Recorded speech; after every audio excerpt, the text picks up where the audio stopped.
Já o segundo estado, pessoal, como eu estava dizendo, né, sobre o primeiro estado, o clero, né, o primeiro estamento, né, o segundo estado era representado pela nobreza, que tinha como seu maior representante, o representante mais poderoso desse grupo, né, a família real, a família do rei. Tudo bem? Eu, aliás, eu e muitos historiadores até consideram uma opinião diferente do que o autor tá apresentando aqui para vocês. Se vocês olharem aí muito bem, ele colocou lá, ó, nobreza, família real, mais nobreza cortesã, mais nobreza provincial. Quanto à nobreza cortesã, que é a nobreza que ficava dentro do palácio do rei, isso é verdade, são o segundo estado. A nobreza provincial, a nobreza que cuidava das terras, também é verdade, isso aí. E a nobreza de toga, que era uma nobreza mais vinculada à burguesia, atividade comercial, mas que tinha títulos dados pelo rei, de protetores da cidade, da localidade, né?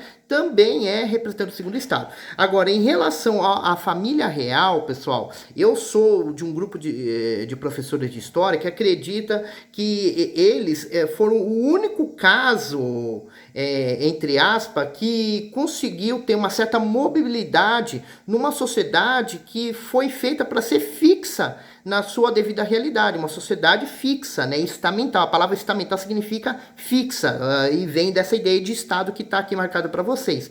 Então, no caso aqui, eu consideraria melhor a família real como representante do primeiro estado. É claro que toda a família do rei descende de uma família nobre, né? O primeiro rei da monarquia nacional, lá do século XIII, lá do sétimo ano, né, foi um grande nome, um grande militar poderoso, que conseguiu ganhar a confiança da maior parte da burguesia para se voltar contra os senhores feudais. E eles conseguiram, né, diminuir a influência dos senhores feudais nas regiões, em várias regiões da Europa Ocidental. Tudo bem? Mas essa família real, no meu modo de ver, ela não seria representante do segundo estado, ela seria representante do primeiro estado, tá certo? Do grupo mais poderoso daquela sociedade. Tudo bem? E aí o que vai acontecer, pessoal? Essa família real aqui, né, o fato que explica por que ela é representante do primeiro e não do segundo estado, é justamente porque ela era abençoada, legitimada pelo clero católico, né? Só para vocês terem uma ideia, o rei, ele era visto como uma autoridade de Deus na terra, né? Tanto que quando as pessoas chegavam próximo da presença do rei, olhava para ele, seja o rei, seja a rainha, até mesmo as altezas, né, os príncipes ou princesas, as pessoas numa questão de reverência a Deus e não necessariamente a pessoa política do rei ou da sua família real, né? Eles abaixavam a cabeça, entendeu? Abaixavam a cabeça, se ajoelhavam, ou até mesmo beijavam a mão direita do rei ou da rainha e assim por diante, ou até mesmo dos príncipes, porque eles consideravam que era uma família separada por Deus, que tinha até poderes de cura através das suas mãos. Tanto que nessa época a igreja fazia crer diante da população que a família real tinha um sangue diferenciado, o sangue azul, enquanto o restante era tudo flamenguista, desculpa, ou torcedor internacional, quem gosta de vermelho aí, né? Que era sangue vermelho, né? A família real não, era uma família separada, né? Não sei se vocês já perceberam, ó, todo católico, quando ele entra, por exemplo, no local onde são guardadas as hóstias, né, o sacrário, ou quando ele vê o local onde está ali, né, o que seria na fé católica, né, a presença do corpo de Cristo naquele local ali, né, vocês podem ver que o católico praticante, que realmente acredita nessa doutrina, ele simplesmente ele faz o quê? Ele abaixa a cabeça, ele se ajoelha, entendeu? Diante de uma autoridade que maior do que ele, que é a presença do próprio Deus. Então, quando isso, naquela época, o rei era visto, né, como um ser substituto de Deus na terra, as pessoas abaixavam a cabeça não porque tinham medo de ser preso, de ser condenado, eles tinham medo de ir para o inferno depois de morrer, entendeu? Era uma questão de reverência a Deus. Por isso que tinha essa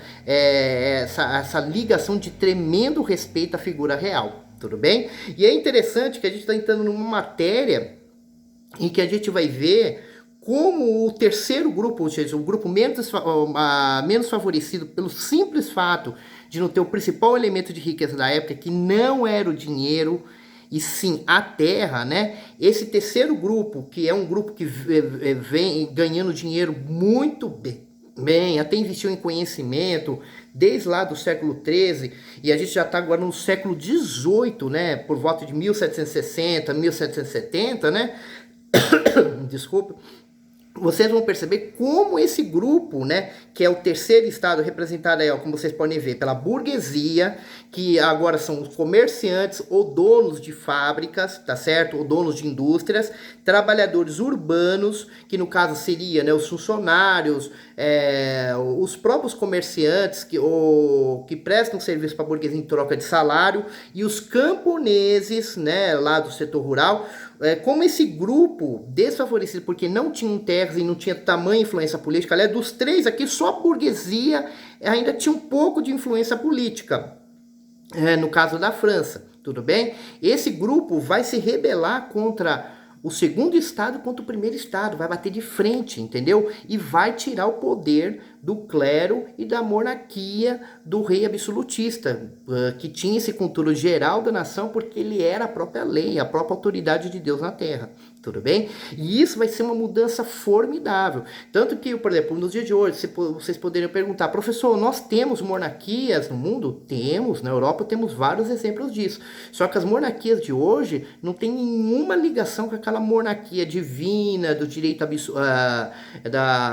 do governo absoluto, né? Eu falei direito, né? No sentido de impor regras, né, direitos e deveres a partir da pessoa do rei, não a partir de um deputado, senador, parlamento, entendeu? Então, esse tipo de rei de hoje ele está abaixo de uma lei maior chamada Constituição, tanto que hoje a monarquia se chama monarquia constitucional ou monarquia parlamentarista, que vem de parlamento, de congresso local, onde são feitas as leis máximas do país, chamado de Constituição. Tudo bem? Então, ó, é isso que eu gostaria de orientá-los nesse aspecto aqui do vídeo, né? Nós temos uma sociedade estamental, uma sociedade em que a pessoa era definida de acordo com a sua posição diante da terra. Se ele era proprietário, né, ele era o primeiro ou segundo estado. E se ele não fosse proprietário, ele ia ser um trabalhador, empregado, ele poderia ser até dono do seu próprio negócio, só que ele era representante do terceiro estado. Tudo bem? Então fica essa dica aí, vamos para o nosso próximo vídeo dessa aula de hoje.